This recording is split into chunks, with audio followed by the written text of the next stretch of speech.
Yes, sir. You referenced that Russia is a little uncomfortable with China right now. What could you just go a little deeper on that one?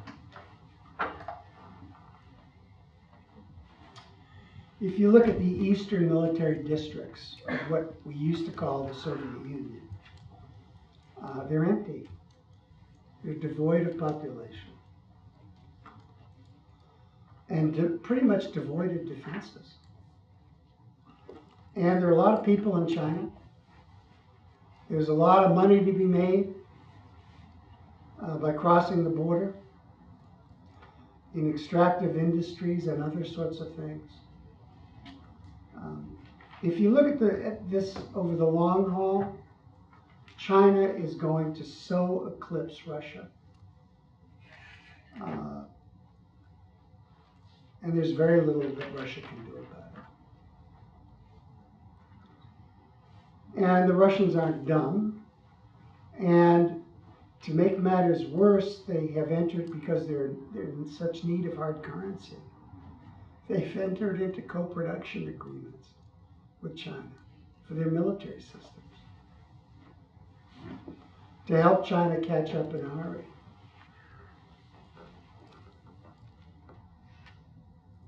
Others here could speak to this better than I. Go ahead, Roger. Yeah. First, Michael, I enjoy so much the large sweeping of the entire nuclear age. I mean this very seriously. It was lovely to hear that, and I really appreciate it. 2 points about the past and one question about the future. You know, you give very much like me too. I mean, a lot of attention to the mushroom, even more to the explosion itself. And I agree with that. And you know, and this is just sharing with you, I'm working right now, you know, it's in 2 months, we're going to have 50th anniversary for the 67th war. So I'm working now on the testimony of at the time he was a colonel, but the guy who proposed, we have something very primitive, something very embryonic, but if everything else fails, let's get to know how and where to detonate it, to blow it up. And there was a plan, there were helicopters that were assigned to, and it's very interesting that at the end, when it became irrelevant, he still proposed and he was dismissed to do it anyway, after the war. So it's just a reflection about that there was still enormity, it was dismissed. The other question to you is, and something that you and I don't think that we talked about it, where in your narrative and how dangerous you see the year 1983? How, you know, it was before a certain thing and now we know, and there is all this stuff about the Urcher and, you know. And finally, the questions about, I mean, you put the emphasis in how to persuade our fellow citizens. Well, here I disagree. I think how to reach out our leaders, especially when you have leadership with so little understanding. What to do with leadership? So.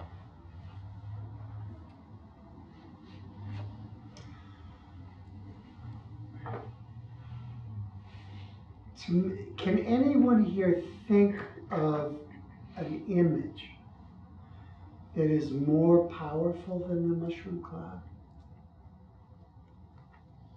Nothing comes close. This image is so powerful that we still retain it at the cellular level, even though we've never experienced it. Very few people are left who have actually experienced it, who were part of the test program before 1963, and who experienced it. This image, and this is a challenge for us, this image can be disabling. It's so powerful, it's so terrorizing, that we can acknowledge helplessness, or we can be motivated. This image can motivate us. So part of our teaching assignments is to use the image as a motivating tool rather than as a disempowering tool. If you scare the living bejesus out of somebody, you're not going to get a lot of help. Or it's only going to be help in passing before despondency arrives. Somehow or other, we have gotten to this point, no mushroom clouds, through a series of extreme crises, including 67. All of these crises somehow broke right.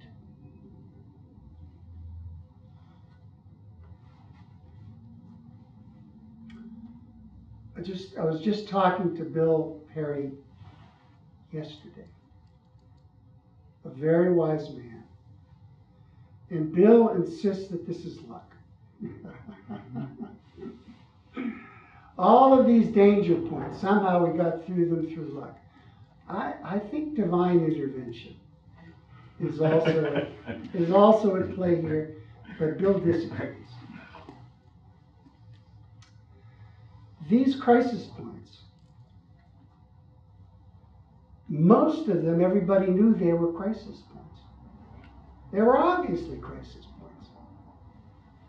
Middle East War, 73, crisis in 73, war in 67, obviously, Cuban Missile Crisis, amazing how we got through that one. And we could go on and on. Plus, there's one that stands out because it wasn't recognized as a crisis by one of the two parties, 1983. For some in the Kremlin and some in the Politburo, man, oh man, it was a crisis. The lights were on late at night in the Kremlin, and they were counting how many lights were on in the Pentagon and the State Department. They were checking on the activity at blood banks. They thought it was a severe crisis, 1983. And you can read about it. There are several contributing factors to it.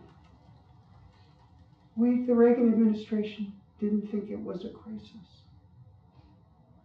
until advised of it by our British allies,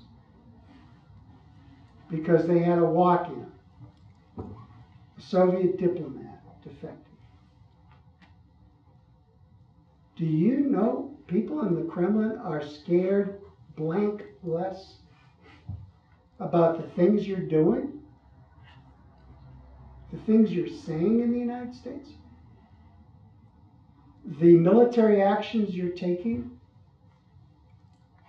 along the Soviet periphery? Do you realize people are watching blood banks? No, we didn't.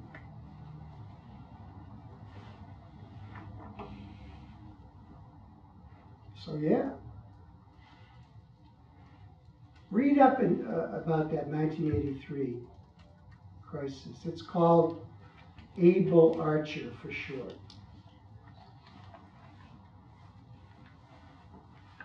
Come on, who else? Who else is there?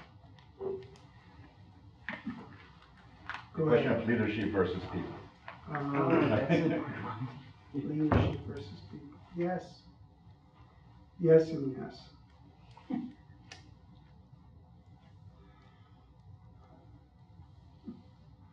We are dealing with the consequences of one of our major political parties going off the rails.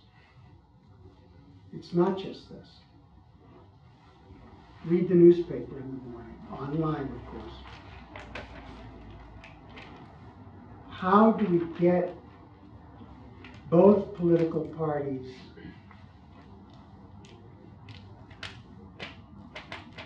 to be constructive players in the problems we now face?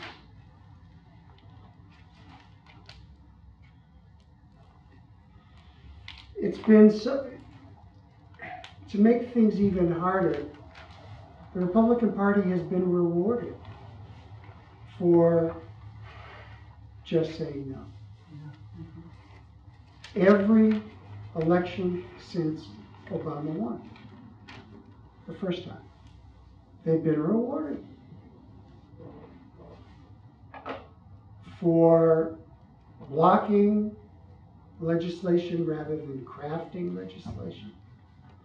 They've been rewarded for not crossing over the aisle and joining forces rather than trying to do things within their caucus. Democrats seem to be picking up this page from the Republican playbook.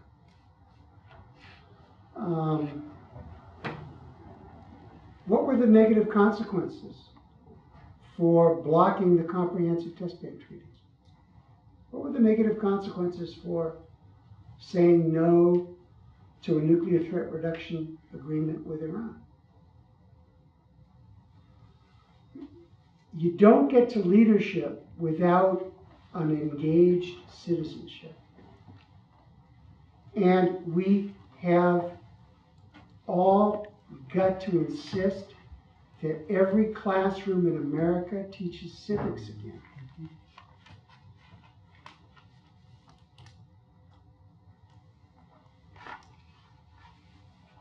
These are huge problems, and they can easily seem beyond us.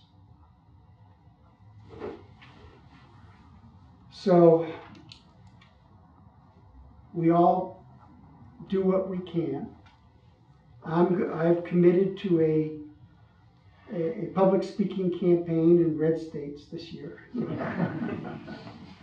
California accepted, Northern California accepted. You can go talk in the red parts while staying in the nice parts.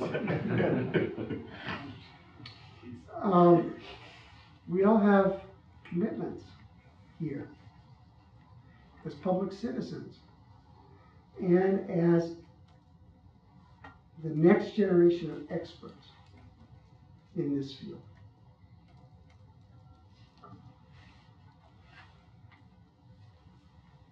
I was just about to say, nothing personal for Ann. The three questioners have been like me, middle-aged white men. So maybe somebody who's not a middle-aged white man. You're not middle-aged. You're not old. Go ahead, Shay. I was old as I'm going to shame the rest of you into jumping in. So I guess my question is, could a part of this, I guess, unraveling, could it be the result, perhaps, of a lack of ambition? A lot of the arms control agreements that we've seen, or the most recent ones, are very technical agreements. The Iran deal is, a very technical agreement, and basically it just kind of deals with the problem of Iran. Other agreements, are, I guess, very similar. New Start, Start Up, is kind of a very technical agreement, involves very kind of small, I'd say, relatively, reductions and limitations. When Reagan and Gorbachev were working together, as you said, they had really big ambitions for limiting things. And though they didn't get them all, they made certainly a lot of progress. And I guess what I'm asking is, could a return to that sort of ambition really be what's necessary, rather than, I guess, kind of defending what we have right now and kind of trying to make small incremental gains here and there?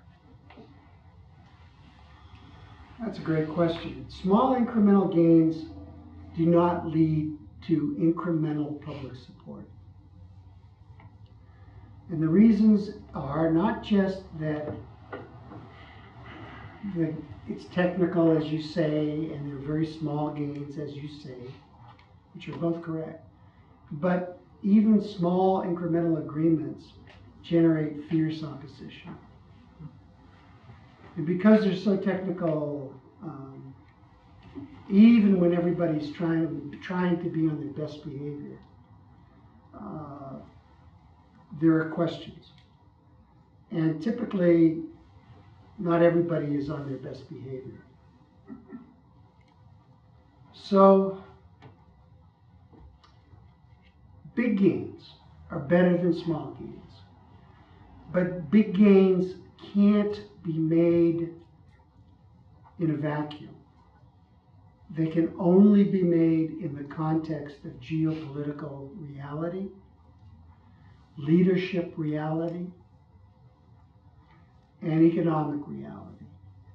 The big gains you mentioned were possible because the context was changing radically.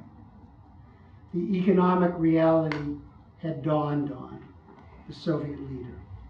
The Soviet leader was totally different than his predecessors. And he was willing to go out of the box. We don't see those conditions now. Putin isn't Gorbachev. That's for sure. And we're in a period of great tension, which will grow because I suspect Putin doesn't like the status quo, not only with respect to Ukraine, but he's not happy about the situation with the Baltics either.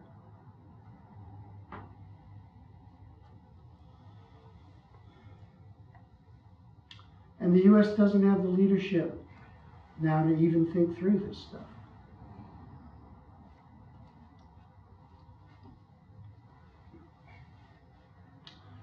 So, given this set of circumstances, how can we make a significant gain?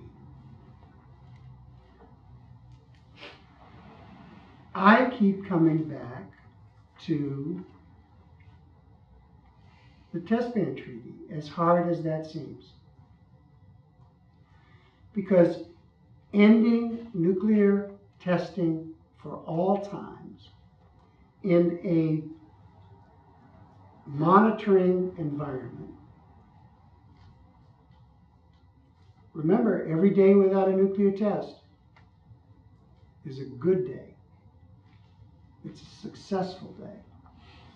So, what I've been thinking lately, and Jeffrey and Avner help me out here, rather than set a 10-year deadline for getting rid of all nuclear weapons, why not set a 10-year deadline for the CTBT? It's much closer to fruition than a world without nuclear weapons. And you give countries 10 years to deposit their instruments of ratification, and then if they don't, you convene a special kind of provisional entry into force conference. There's room for the treaty, in the treaty, to do this. These conferences have been utterly timid and prosaic every 2 years. It's like the NPT after the 25th anniversary. Mm-hmm. There was this special review conference where you could indefinitely extend the treaty. I think we need the same thing for the CTBT. The only people who have votes, and these decisions are made by consensus according to the treaty text. The only states that have votes are those that have ratified. You don't ratify, you don't get a vote. And if the states that have ratified wish to provisionally enter the CTBT into force, that decision can be made. It's true there will be still some outliers, but the norm is much stronger if you want to resume testing. For people like Bill Perry, who worries a great deal that there'll be a cascade of nuclear testing in our future, this makes an enormous amount of sense to me. So I'm going to start flogging this idea. Yes, I have suggested on a number of occasions to various people that, I don't know what the right phrase for it is, early entry into force. Yeah, I think it's a very good idea. I mean, Tom Cotton will have a fit, but hard to distinguish that from any other You, day. you risk, yeah, you risk losing the U.S. money for the monitoring system, the organization. No small thing, it's about a quarter of the budget. But that's rather mean-spirited. And I think we can manage ways to deal with it. So before I don't disagree with that, I just think that if you're gonna do that, you need to have gotten the public aware of why this is important for the US not to play games with that funding and to sign on. And to go back to what happened in the 1980s, there was a lot of civic discussion of nuclear weapons. I mean, it may not have really had that much impact on the Reagan folks, but I think it did. They paid attention enough that they moved in a better direction. And I agree with you. I think we have to go back to teaching civics. And that's a lost aspect of our education. There's There's a question over here. yeah, there's several over here. Please, you have one. You raised your hand earlier. Whoever you'd like to pick. Please, go ahead. And then we'll get to you. So you mentioned that the NAM states are no longer supportive of the NPT as evidenced by the ban treaty, but I would ask, would you also say that the nuclear weapons states are no longer supportive of the NPT as evidenced by their remaining in the status quo and not moving towards their disarmament obligations in Article 6? And I wonder, the steps that I think have already been taken within the NPT, like the 13 practical steps, like the action plan that haven't been fulfilled, were a series of steps to try and get to a point of disarmament. And I wonder, short of throwing a wrench into the status quo, into this unmoving system, what can non-nuclear weapon states do besides a ban treaty to try and put pressure on nuclear weapon states? I don't really know what an alternative would be, and also with stating that the timeline would undermine the NPT and guarantee defeat, which guarantee defeat I could see, certainly, but again, I see it as a measure from the non-nuclear weapon states as putting pressure, and I don't know what else they can do, so I'm curious to hear from you on that. I think your analysis is right. That the NAM states are a problem. They're a problem because the nuclear armed states are a problem. And they just take this treaty for granted. Where are these guys going to go? Well, I think they could walk out en masse. They might even withdraw. They may not decide to build bombs, but as I can foresee this, unless the dynamics change. So I see the dilemma. I see the reasons for the ban treaty. I admire a lot about this. I'm probably more forgiving than this guy over here. This is so unfair. I'm really getting beat up over this column. It's starting to get complex. Go ahead. Go ahead.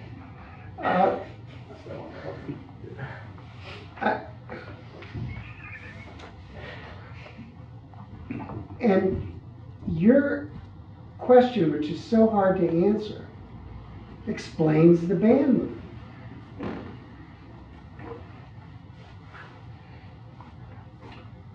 What leverage do they have that hasn't already been used? Failure to reach a consensus document, come on, that's not leverage.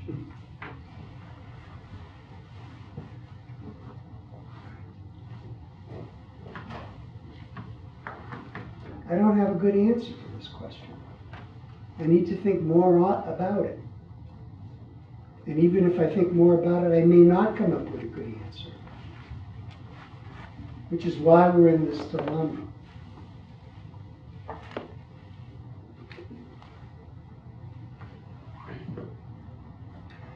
I think this provisional entry into force idea can help a great deal. And I would add that beginning fissile material cutoff treaty negotiations through some comparably irregular manner is another partial answer. Don't allow consensus to be wielded against you. Find a way. Get started. I think if we are moving, if we eventually move toward a warhead-based system that applies to everybody, that could help. And there's some preliminary work that's being done by this, by states in the G77, as well as nuclear armed states. I think we ought to pile on to this. Let's apply laboratories working together to this problem of warhead dismantlement and warhead refurbishment without spilling the beans about the secrets, the innards. This is a soluble problem. But we haven't applied the energy to it, political commitment to it. I think there are ways like this that maybe we could add up to demonstrating more commitment among the nuclear armed states and bringing the non-nuclear states into the game.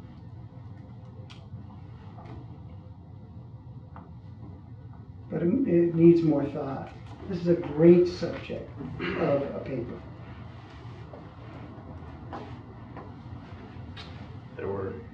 So my question is about, do we lose the institutional capacity to conduct effective, sustainable, even ambitious arms control when we folded ACTA into the State Department? And what, perhaps going forward, organizational changes or bureaucratic reshuffling is necessary to return to these kind of golden ages that you identify as golden ages of arms control? Is it, resuscitation of ACTA? Is it the creation of another independent, autonomous bureaucracy that's solely devoted to this field? It's another great question. If you go way back into the archives of the Stimson Center, you will find a study circa 1995 about the pros and cons of folding ACTA into state.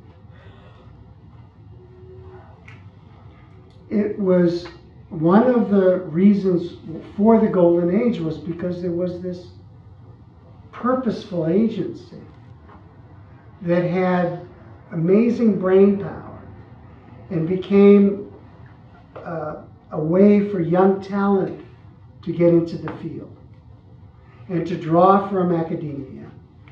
Amy worked there. I worked there. And it was a hard place to work because the best time to work there was the first decade of its existence. And we weren't there then. No, we're not that old. We're old, but we're not that old. But the truth of the matter was that ACTA had become a place where the anti-arms controllers had gained more than a foothold. Every Republican administration, the place got layered with people with axes to grind. And they were grinding them against treaties. They were committed to undermining the goal of the organization. ACTA was the first EPA. What's happening to the EPA now happened to ACTA back in the 80s. His grandfather was right there. Who was your grandfather? Paul Warnke. He actually is Paul Warnke. Yeah. Which is like weird for me when I have to like fill out his grade, because Hence my question. it's going to be really embarrassing to give Paul Warnke a D. And I think I'm going to have to do it just on general principle though. I loved your father, Grandpa. your grandfather. They're children. Am I that old? He did just get a Lifetime Achievement Award. No, Paul Warnke was like, he was on a pedestal for me. And I had a chance to work with him. And he suffered the slings and arrows.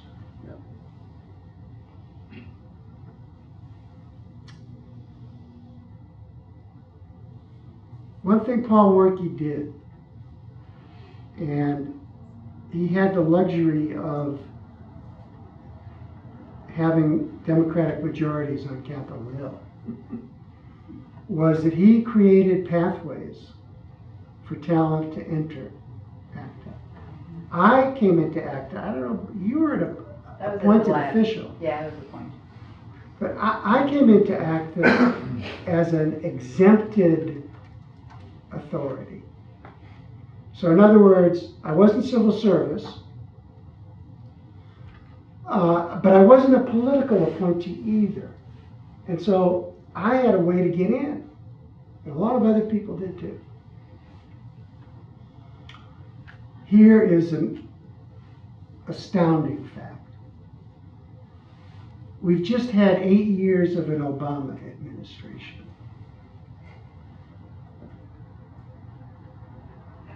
I want you to take a guess. How many people who were like me back in 1978 got entry into the office doing arms control, working for Rose Gottmuller at the State Department in these 8 years? Come on, give me a number. 3. Huh? 2, 3. How'd you know? Guess. 3. That is so pathetic. Well, there were Republicans for much of the Obama administration, but not at the very beginning, where they could have created these entryways for new talent. This is a hugely long-winded answer to your question.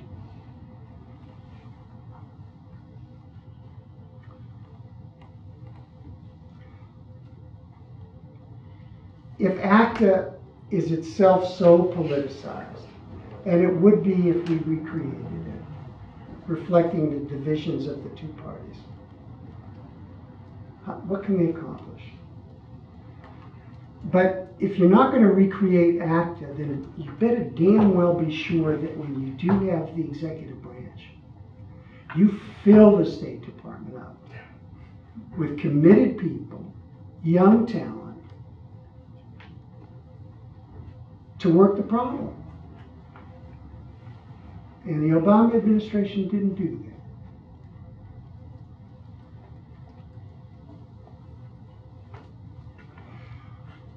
Your father and I, your grandfather and I, shared an abiding interest in the Boston Red Sox. Unfortunately. It's gotten way better since those days. I'm going to start with the student I hope is a student, and then in the corner. Me? Yes, please. I have some questions. You mentioned that better think about creating new systems, and I think it's better based on the general proliferations rather than non-proliferations, based on the status quo like this. And you have mentioned that everyone should take their responsibilities in these new systems.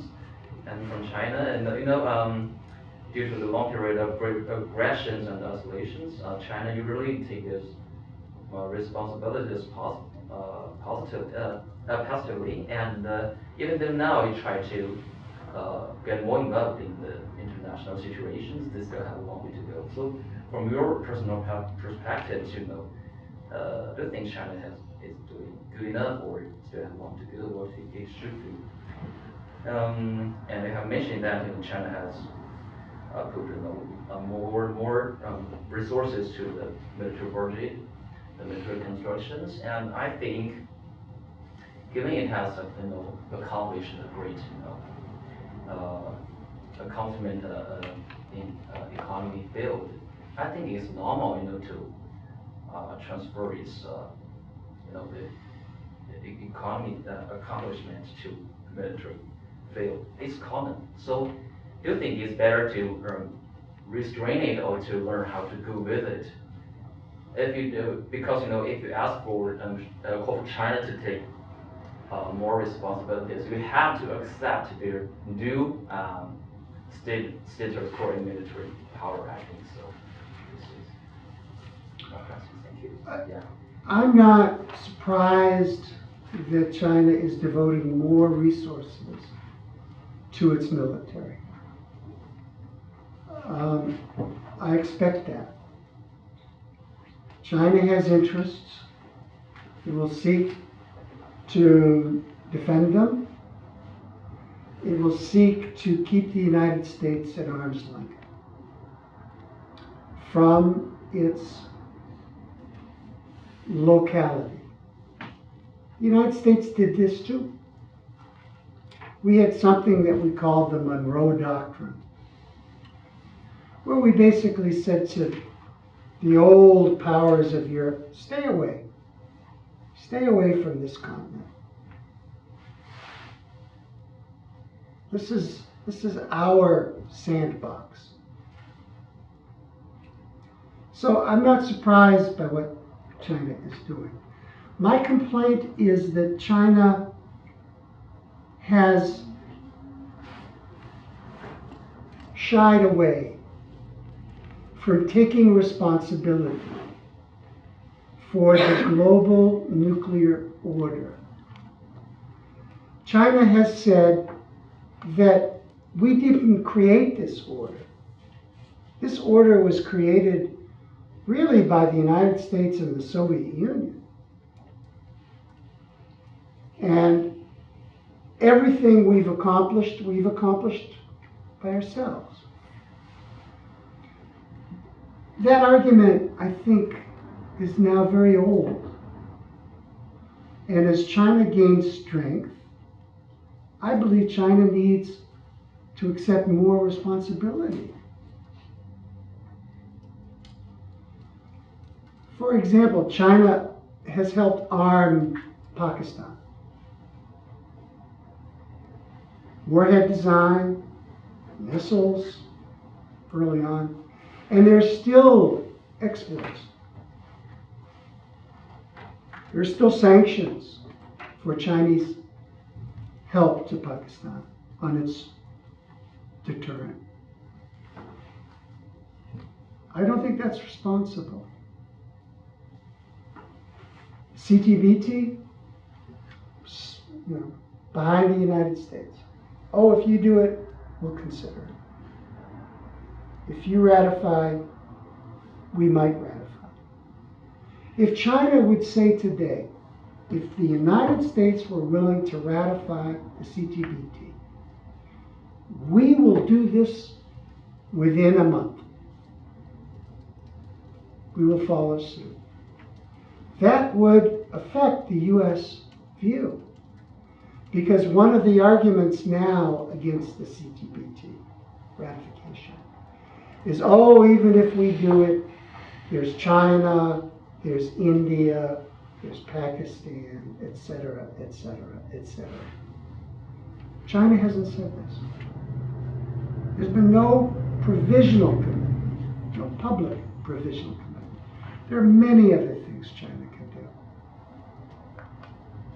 Take a more active lead on the fissile material cutoff treaty problem by sitting on Pakistan, which is the state that is vetoing the start of negotiations. With greater power comes greater responsibility. I think it's simple. Please. Thank you.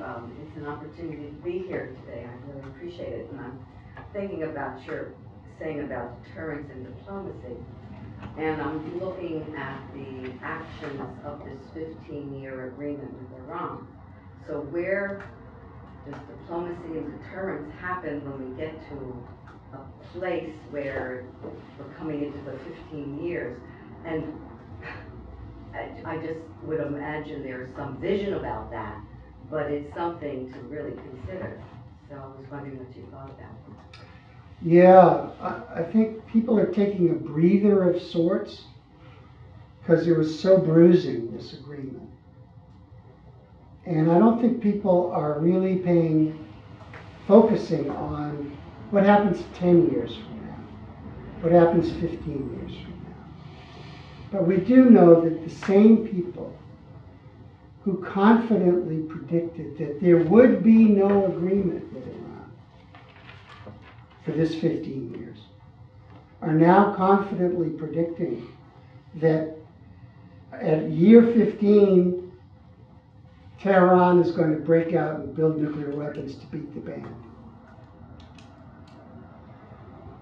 I know of no other example of a state that was hell-bent on getting a nuclear weapon, took a 15-year timeout. Do you know of any other example of a country that took a 15-year timeout? I mean, you could say India took even longer, took a 24-year timeout. But India was deeply ambivalent about the bomb.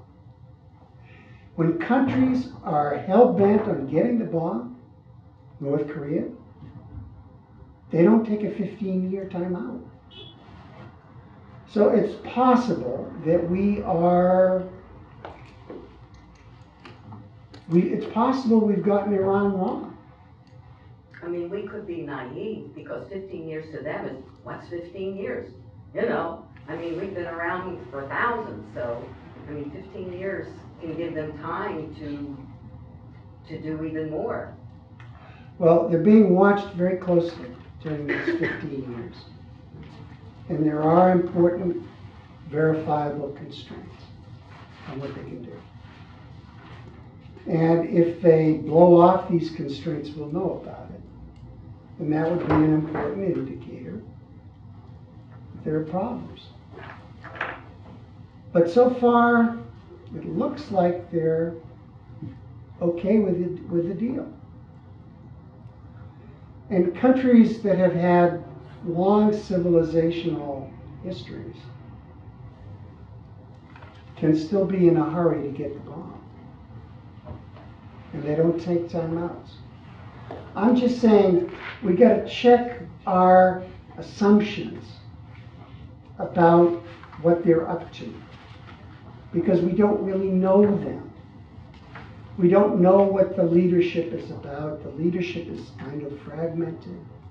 We know it is important who the president of the country is, because different decisions were made under this president than the previous president. And we don't know who the next president's going to be. So we just have to be deeply aware and watchful of this situation. Don't presume where it's going, because that can lead you to big mistakes. It led us to a hugely big mistake with Saddam Hussein. Don't assume good behavior. Don't assume bad behavior. Keep watching.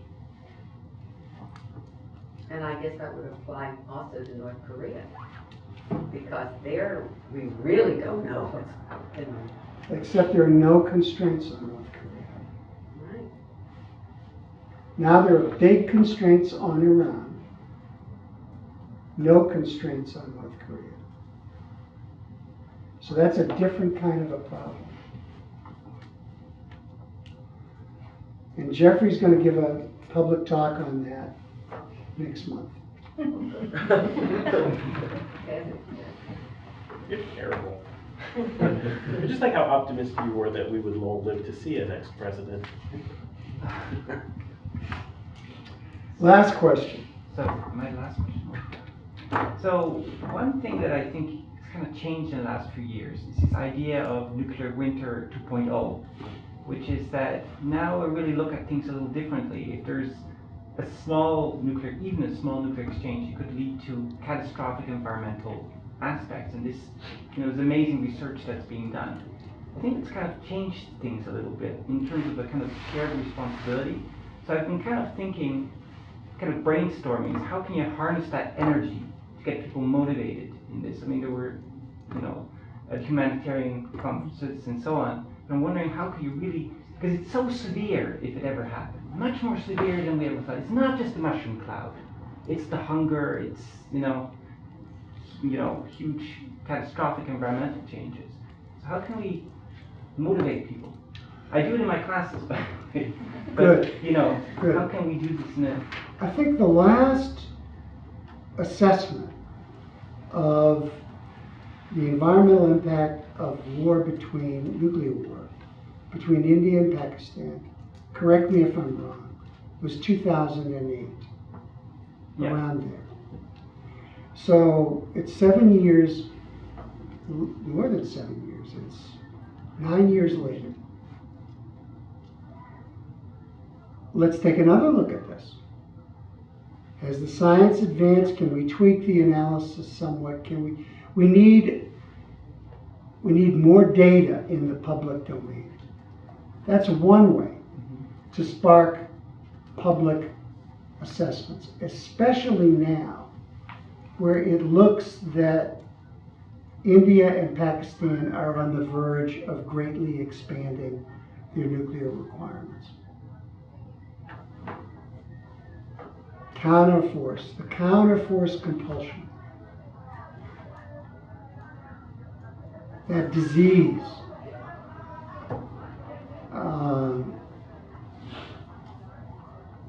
could affect the subcontinent.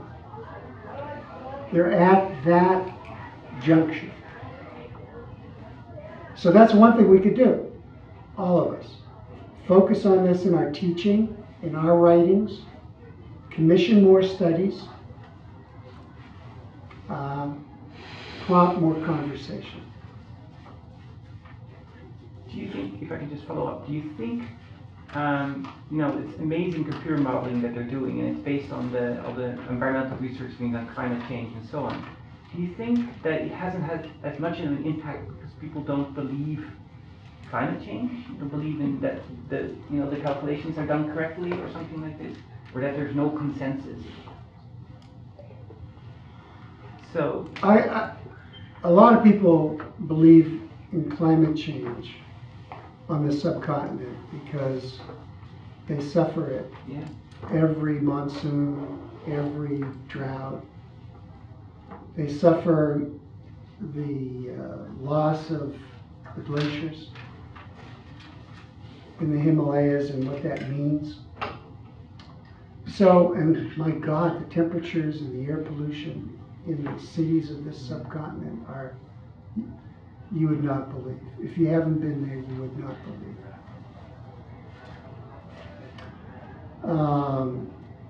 My last trip to India, I needed to be hospitalized with pneumonia.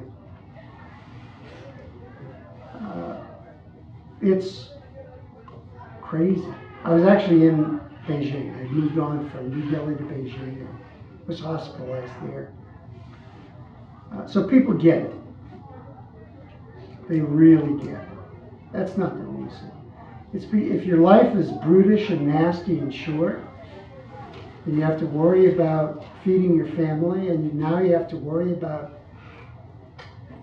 a nuclear exchange as well, it's asking a lot. So look, I thank you all for being here. I really, really impress upon the younger folk. We need your help. We need your commitment. There's a lot of work to do. So join the club. Thank you.